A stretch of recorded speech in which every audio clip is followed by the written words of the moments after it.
Good morning, everyone. Welcome on this beautiful spring day to our fourth HoW talent sessions.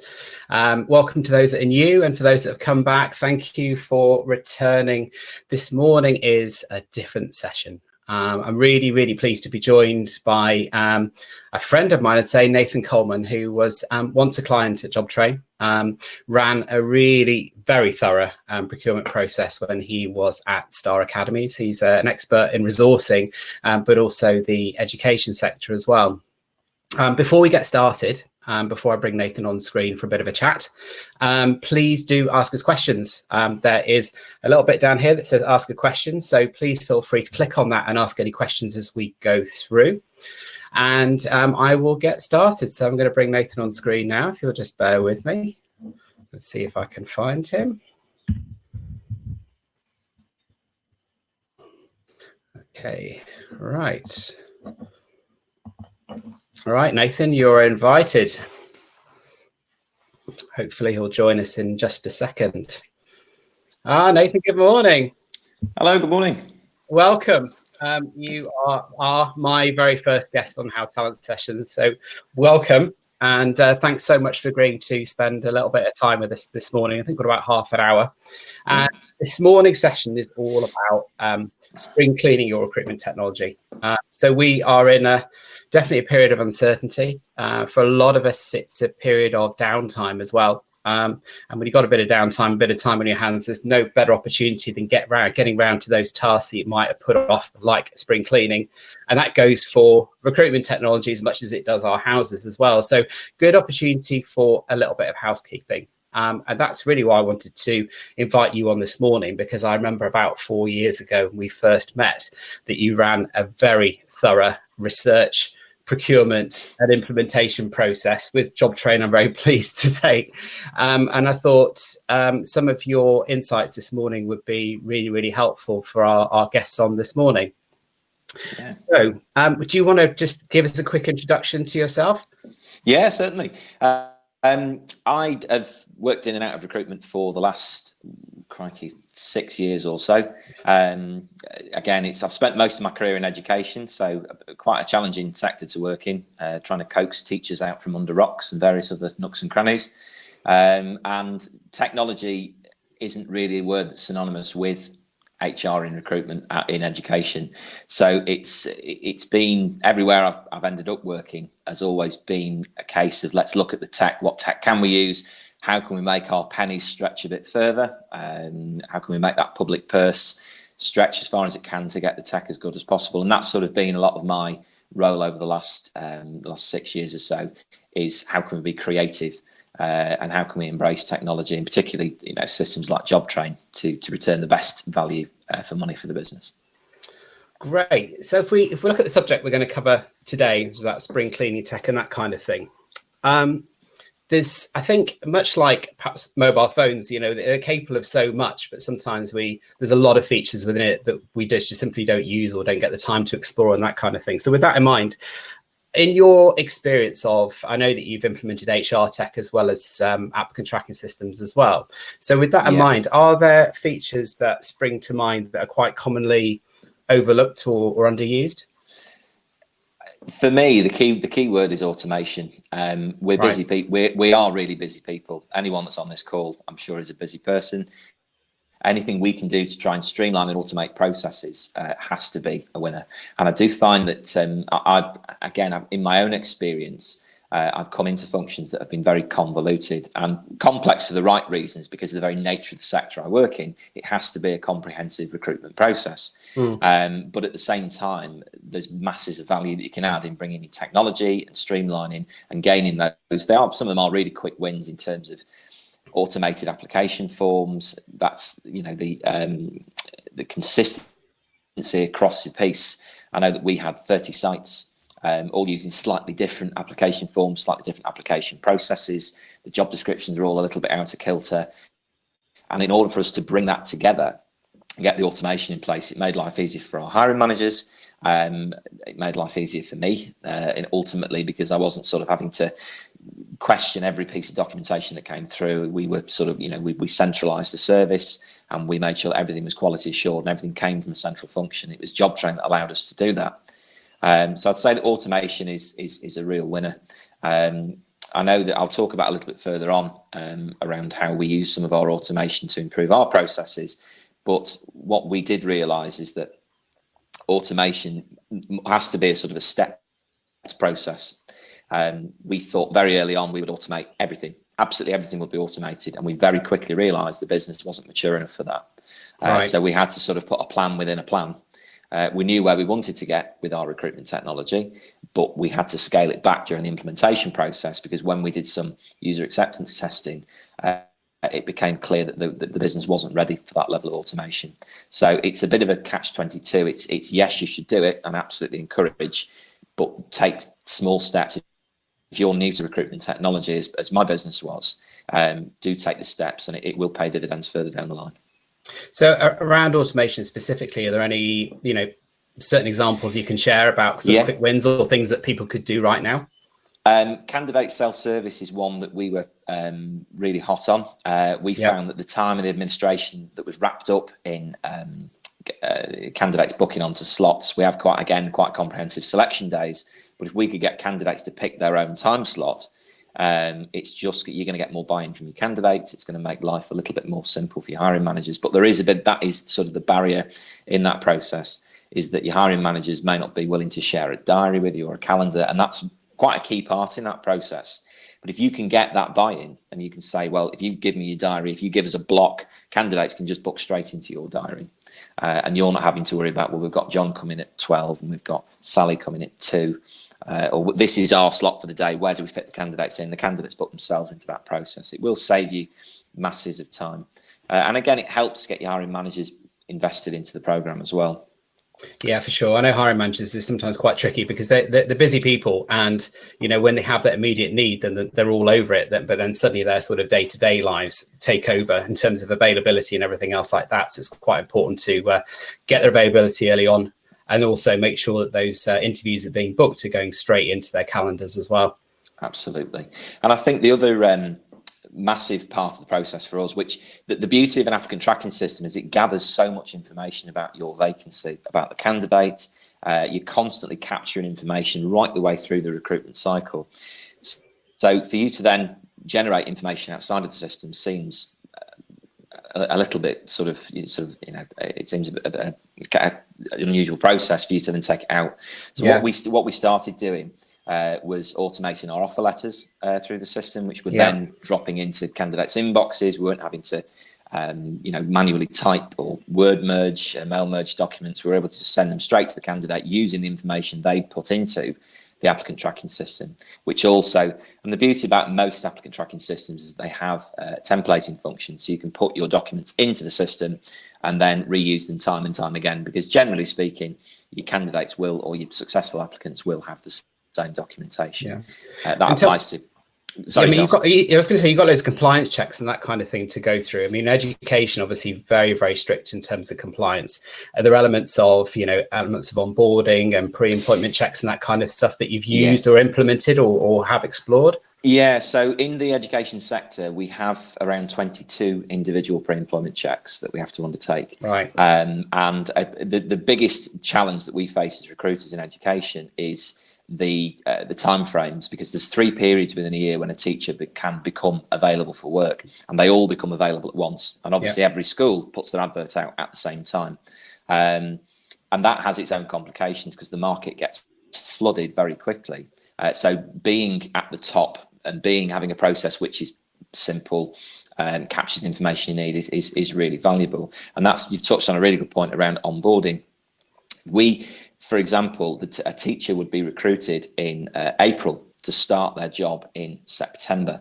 So there's a 5-month onboarding period there for that teacher. You need a period to do the pre-employment checks, because it's a long process, including a DBS check, which can take anywhere between sort of 4 weeks and 8 weeks, depending on circumstances. But it's so important that you keep candidates warm in that process, because candidates will just drop off the face of the earth. You make them a job offer in April and it's we'll see you in September. And that is traditionally how it works in schools, and teachers sort of get used to that. What we started doing was looking at sort of onboarding technology and how we can drip feed information to candidates or our successful applicants to say, this is the school you're going to be coming to, arranging tours, bringing them in for orientation days, bringing them in, sending them bits of training policies in advance that they can read. So when they come in on the first day, we're not bombarding them with safeguarding policies or documentation, which will, there's enough to take in on your first day. If you've managed to understand how the business operates and what that school's sort of culture or ethos is in advance of that day, it's just going to make their journey and their start to your business so much smoother. Yeah. So if I can touch on that, so that there's obviously a big lag, a 5-month lag there in terms of when people often accept an offer to when they start with you. How do you combat, firstly, the potential risk for attrition, so people potentially accepting jobs elsewhere, but secondly, the thing around engagement as well. So we looked at this on a couple of previous sessions around engagement, or trying to solve the black hole of onboarding, where people get all the compliance stuff in place, but then potentially they don't hear very much from their future employer until they start. Mm-hmm. It's a funny one with schools. We very, very seldom have candidates dropping out in the recruitment, particularly once they've been made an offer. It's pretty firm, because of the resignation periods, and this is only in my experience. We generally, once they're offered a job, and this is why schools can become complacent. They sort of think, well, teachers aren't going to drop out. Of course, they're going to remain in the process. And it'd be churlish of me to say we didn't have candidates drop out, because obviously we did. It was just about how can we convince that candidate. We've put all this work into advertising in the recruitment process, really showcasing us as an employer of choice. How can we make sure that mindset isn't lost during that recruitment process? And it is just around, evidencing what we do every day. We have to keep hundreds of children engaged every day, our parents, our governors, community. It's a real challenge, and it was just about extending that into, because it was a question I was asked, how can we keep those candidates engaged, because that is such a long period. I said, well, we send a bulletin out to our parents every week. Why don't we just extend that out to the candidate? We've got a termly newsletter that comes from the trust. Why don't we send that out to candidates? And it was all that stuff, which we already had within our suite of information. It was just about pushing it on a little bit further. Every business has circulars, documentation, you probably won't be able to give them access to intranets and internal spaces, but if you can, like JobTrain has an onboarding suite, a section which is designed for them and which is a safe environment for them to access documentation, and it's really something you should grasp with both hands. Yeah, I think probably since we started working together, we extended that into a whole engagement piece, which we call Green Room within JobTrain. But for people here that perhaps obviously aren't using JobTrain and don't have access to that kind of green room functionality, there are some quite simple things you can do around engagement, and that is as simple as once somebody's desk is set up, or got their equipment in place and that kind of thing, sending them a simple WhatsApp message with an image of it, or even just a quick welcome video from the head of department or some of the colleagues and that kind of thing. And these are all things that can be done with minimal cost, but achieve maximum results in terms of engagement and giving people a sense that they're already part of the organization before their first day. Absolutely. Can I ask you one more question? So again, with education, lots of compliance and lots of information that's got to be captured at application stage. Notorious within education that the application form is pretty onerous for teachers to complete. Did you use anything like breaking up the application process into 2 stages? So you have a simple first stage just to get applications in, and then ask people to complete compliance bits at a later stage? We opted not to begin with, because we didn't want to sort of turn the world on its head to begin with, because and it was baby steps. And again, I know my experience. There's so many lessons learned. We wanted to eat the elephant. I said, and as I'll touch on later, I had 3 years waiting for an applicant tracking system until I had one. And I was like a child in a sweet shop, thinking, right, I know what I want to achieve. I've got this fantastic system. I want everything. I want absolutely everything in place. And we looked at a 2-stage application process. But the difficulty we had is that it's in a sector where candidates are so tuned, even at university, they go through, they take teacher training, they'll have an application form and they teach them how to fill in school application forms. So we had to sort of reflect on that and say, are we sort of reinventing a wheel that doesn't need to be reinvented here? Our candidates, what are we going to get from getting a candidate to give us some basic information? Whereas actually, in order for us to make informed judgment about that candidate's suitability, we actually need all this information. It's not a case of we want it because it's nice to have. We need to have it. So it was something we were looking at trialing for some of our non-teaching roles, where the legislation it's still very tight. But the safeguarding impetus is I say again, it's not. I can't belittle the safeguarding requirement in the school, but for a cleaning post or a sort of a site post, kitchen post, where their direct responsibility is not the welfare of children, there was a possibility we look at simplifying the application form. So we had various versions of application forms. So we had a teaching application form, a non-teaching form, and a leadership form, and that would ask for various bits of information at various stages. But with it at all times, making sure the candidate was at the front of the process. So in other words, it's probably, again, in terms of one of those tasks we can be doing, it's probably revisiting the application forms we have and making sure that each one of those is relevant for the role profile we're looking to recruit for. So we're not asking for information that's just absolutely not relevant to that specific role type. Completely. I know when we put the ATS in place, we had a number of mandatory and non-required fields. And we were finding there was a number of the non-required fields the candidates just weren't filling in. So we thought, well, is there any point in it being there? Do we need that information? Because we found that 50-60% of candidates weren't bothering filling that bit of the application form in. So we managed to wrap it up within another part of the application form because we were already capturing. And that's it. It's a constant reviewing process. You can't just use a set and forget mentality. I've got my ATS, it's gone live, we can crack on with other things. It was a completely living project, and it's it was a real. Once it goes live, you sort of you're in a test environment for such a long time, and you've got these dummy candidates, and you come to the day where it does go live, and you only then start to realise where things might not be working. And it was particularly the hiring managers would come back and say that's not quite right, but it was only once we had the live data that we could see that something wasn't flowing correctly. And that's where, as I'll touch on a little bit, in the call later, is where your implementation team will come to the fore and making sure they can shape the product on an ongoing basis to make sure it meets your needs. That's quite a neat little segue actually into this next part of the conversation. So, you talk about using the ATS, especially after you've gone live, almost like a test thing, so you can refine things, whether it's hiring manager experience or application forms and that kind of thing. But is there any insight you can share on ensuring that tech actually supports the process and how best you can work with providers to ensure that it does? Because I know sometimes that can drift, processes change, but sometimes the setup of the ATS can remain static, and that is sometimes where some of the frustration starts to creep in with different stakeholders or users, because they feel that perhaps the tech doesn't support the process in the way that perhaps it once did when they went live. The very first thing that we did before we even thought about getting a new supplier was let's plot out our current process. And this is something I did when I very first started. I needed to see where the pain points were, and it included all my stakeholders. Any touch point that the stakeholder had within the process, I needed to work out what that point was and what pain it was causing for the hiring manager, for the candidate, for the recruitment team, whoever it was that was in the process. And once I understood my current process, I could then understand what the new process needed to look like. And that process actually informed our specification. We would look at, when the candidate applies, what are we doing with that candidate? What do we need from them? And that would then tell us that we needed a self-service element. We needed an automated application form. We needed whatever that may be within the specification.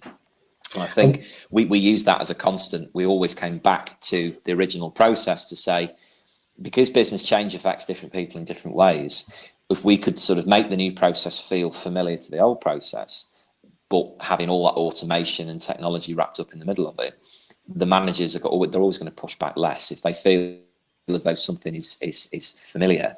And they could say, well, actually, I recognise that because that's similar to the original process chain. You're just going to, you're going to face less pushback. Yeah, and I appreciate sometimes when tech's set up, then it can be set up by the provider itself. And that might leave you some questions or doubts as to, can certain things be done? So have you got any advice on how best to engage with, tech providers to make sure that you're getting the best out of it? Absolutely. This is a real personal one for me, is that my specification was a wish list.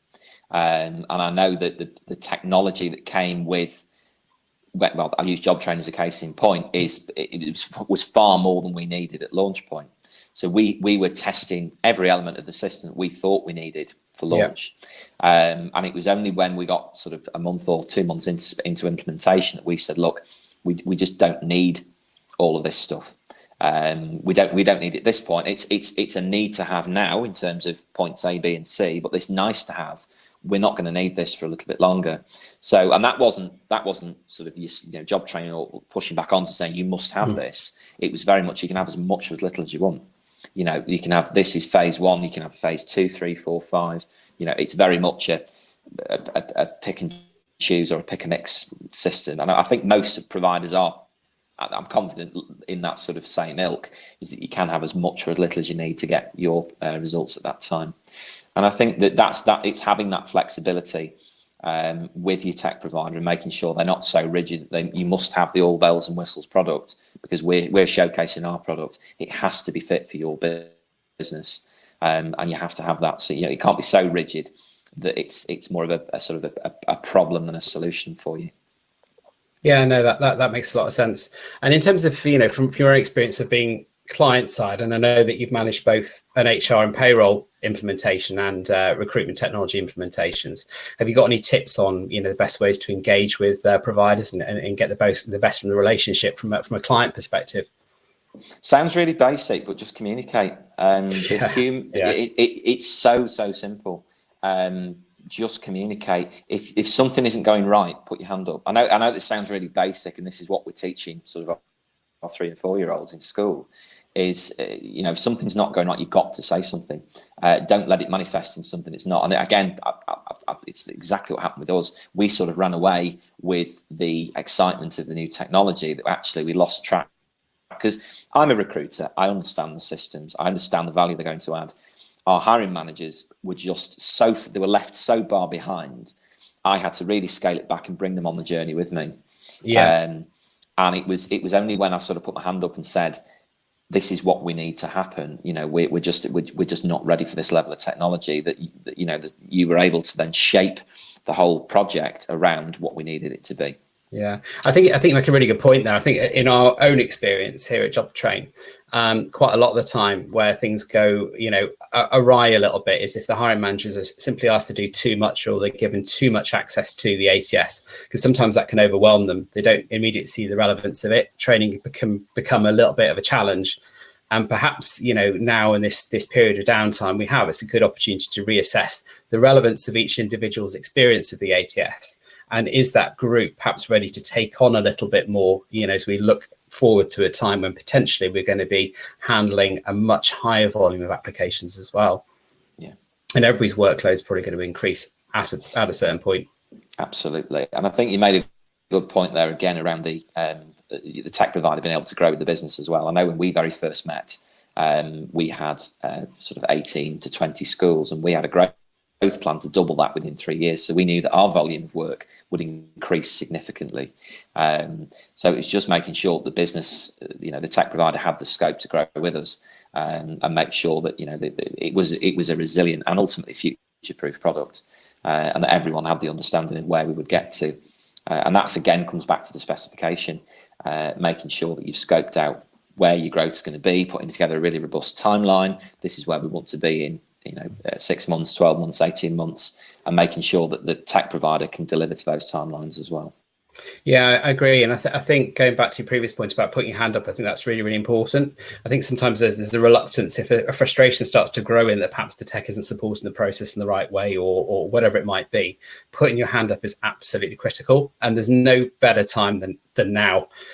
Because, even here in our world at Job Train, all ready and we're always keen to try and help and support customers as much as possible. But we want to understand if people don't feel they're getting the best use out of the technology, or there's things that they're looking to achieve, perhaps on a more strategic level, but they're not necessarily aware of what features or settings are available to try and do that. So I would always say just engage, pick up the phone, talk, ask questions. Don't sit there and suffer in silence and let these lot of frustrations creep in, because they grow into something bigger than they need to be, really. Absolutely. In terms of going sort of right to the start of the process, have you got any tips you can share around how you define a scope for technology around implementation, and any particular advice on do's and don'ts? So it doesn't necessarily need to be on a macro level, but even to some of those smaller projects you're looking at. So you might start off with a fairly simple setup or scope, but then you might look to build additional pieces into it. So have you got any advice on that, whether it's from your perspective or also, again, how you engage with your partner to do that? Yeah. The one thing I've learned, I've managed numerous projects during my career, and it is a really basic project principle, is make sure you've got buy-in from two really key groups, and that's your stakeholders, and you get a sponsor for your project as well. And I know some of my line managers said, well, why are you getting a sponsor for a project which is relatively insignificant? But I'm saying I want representation of this product at the right level. They may only be a level above me. They may only be another manager within the business. But actually, if I can have an advocate somewhere else in the business that has been on my journey in terms of that project, if there is any question across the business of, well, what does the ATS mean? I've got somebody who can support me in those discussions and say, well, actually, this is what I found from the process. They may not have had any involvement operationally in that process, but actually they are an independent party that can say, this is the value I've seen that's added.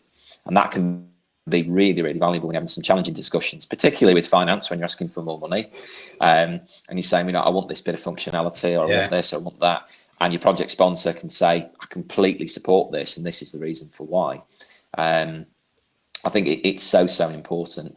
And I think a real case, and a real point is making sure your hiring managers are kept involved in the process.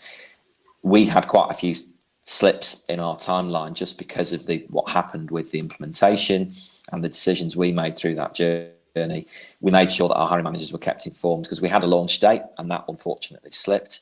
We explained it, we told them for why, and we made sure that they were kept advised at all stages. It's so important when there's any business change, and we've said it already, communication is so vital.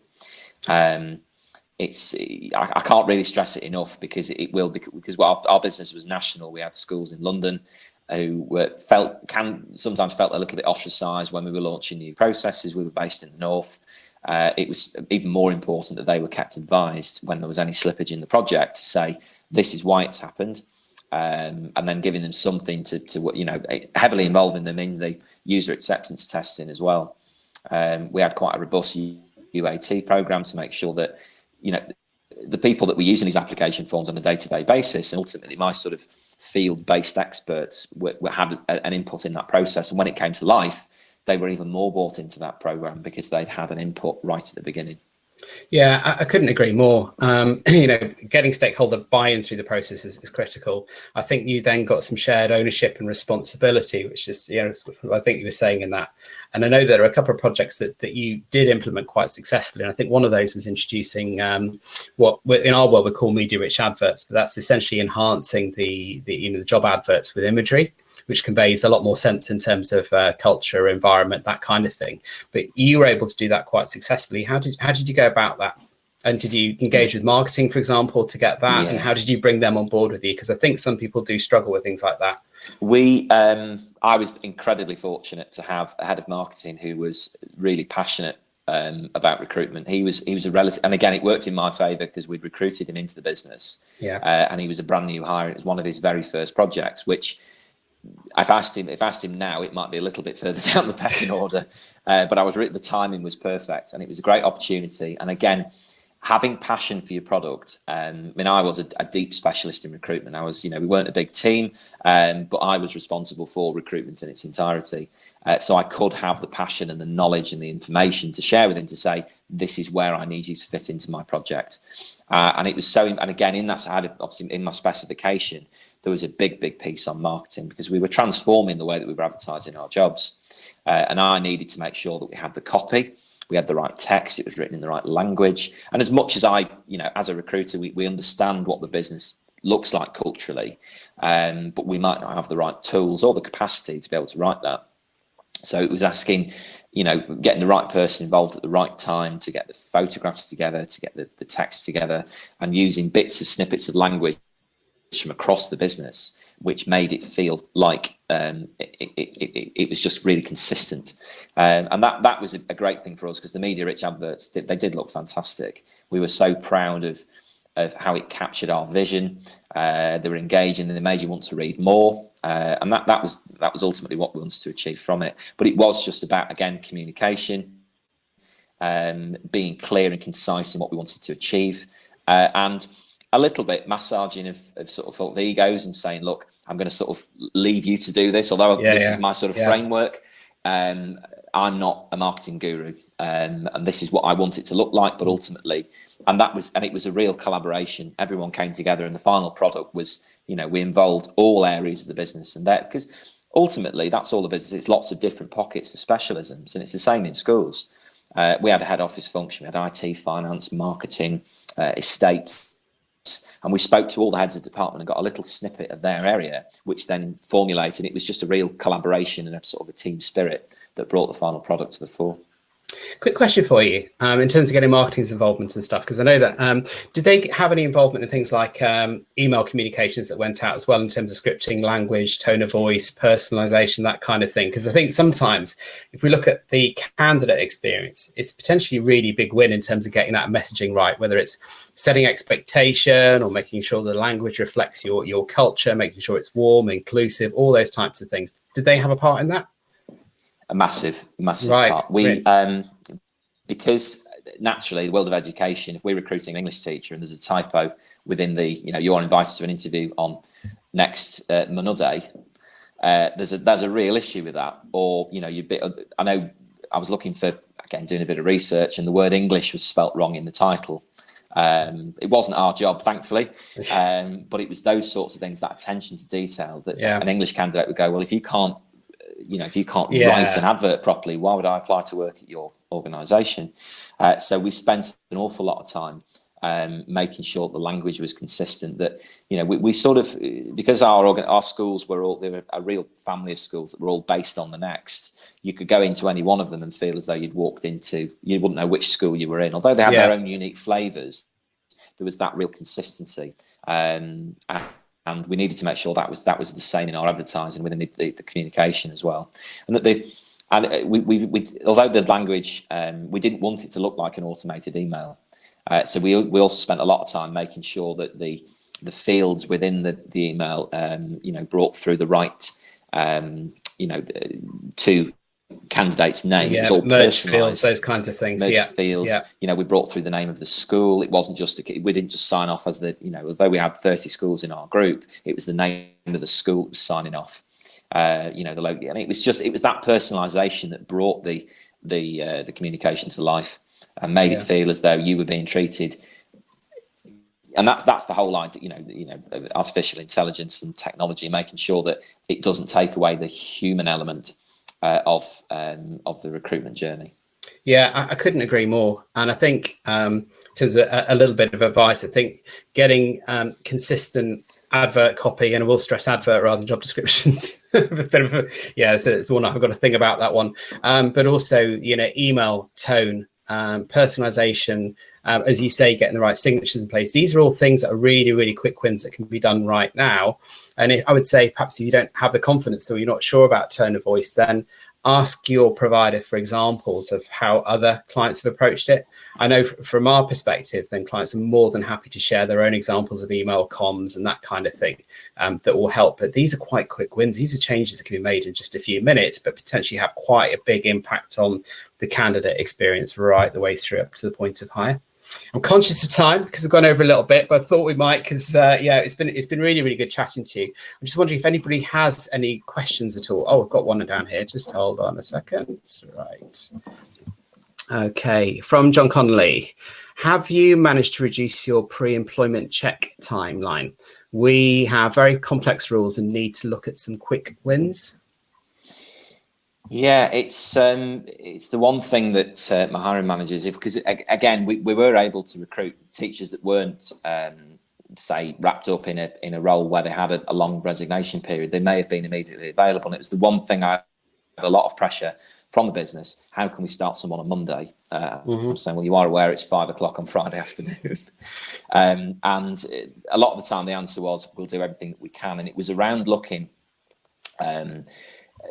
How can we expedite processes? How can we use the technology to make life easier for us? Automating reference requests, for example, which I know most applicant tracking system providers will have.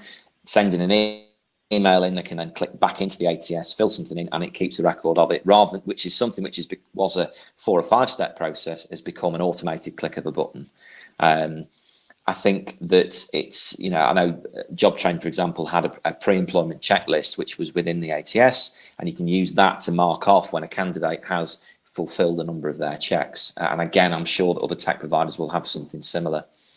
I think that sadly, there are no real, I say there are no quick wins. Obviously there are, but it is challenging when you're working in such tight surroundings. I know that we would risk assess where we could if we needed somebody in urgently, but again, it's more of a workaround rather than a solution.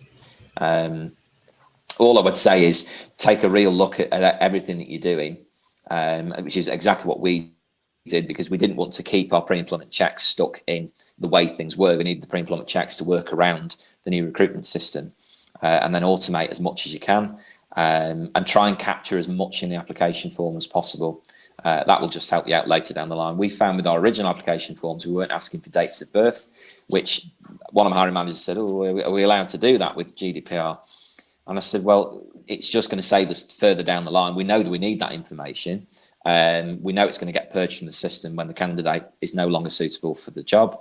Can we capture it now, which will save us time during the pre-employment process? Yeah, I think within education, I know that you quite often, because references do take a little while, you quite often seek references before the point of offer and onboarding and that kind of thing.